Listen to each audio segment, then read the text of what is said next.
اعوذ باللہ من الشیطان الرجیم بسم اللہ الرحمن الرحیم قالوا تاللہ انک لفی ضلالک القدیم۔ گھر کے لوگ بولے خدا کی قسم آپ ابھی تک اپنے اسی پرانے خبط میں پڑے ہوئے ہیں۔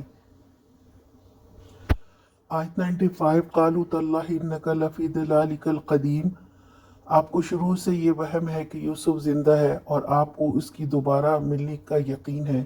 یہ آپ کے ذہن پر اسی وہم کے غلبے کا اثر ہے جو آپ اس طرح کی باتیں کر رہے ہیں۔ وہی پرانے خیالات یوسف کی خوشبو بن کر آپ کے دماغ میں آ رہے ہیں۔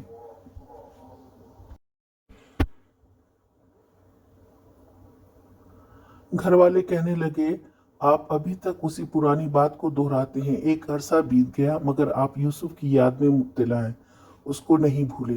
دیکھیں یہ بھی اللہ تعالیٰ کی حکمت ہے کہ وہ اب تک ان کے لوٹنے کی امید میں تھے اور بار بار ان کو یاد کرتے تھے۔ ان کی قمیص کی خوشبو میلوں دور سے ان تک آ گئی۔ حالانکہ اللہ تعالیٰ چاہتے تو ان کو بھلا دیتے اور وہ بھی اوروں کی طرح جینے لگتے، رو رو کر ان کی بینائی ضائع نہ ہوتی۔